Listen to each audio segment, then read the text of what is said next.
Things may look bad for the press under President Trump, but in Mexico, working as a journalist could cost you your life. The newspaper El Norte just shut down. The paper's editor said it's become too dangerous to provide critical, balanced journalism. At least 5 Mexican journalists were attacked in March 2017. 3 were shot dead. Mexico is one of the deadliest countries in the world for journalists. It ranks 149 out of 180 countries on the Reporters Without Borders Freedom Index.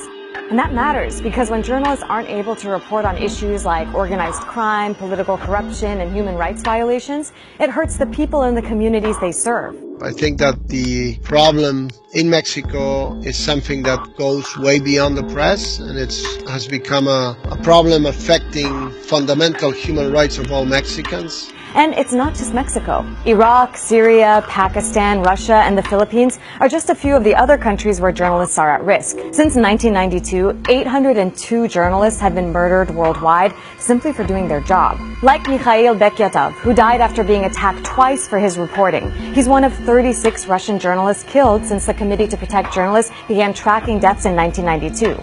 Joaquin Briones, who reported on illegal fishing and the drug trade, is one of 76 journalists killed in the Philippines since then. And Abdulkader Al-Qaisi was kidnapped and his body was found last year dumped by the side of the road. He's one of 111 journalists killed in Iraq. Only governments have the power to change this, and calling for change comes at a high cost. Countries where there is little press freedom are also the ones where protesters risk their own lives if they speak out against repressive leaders. We know that firsthand.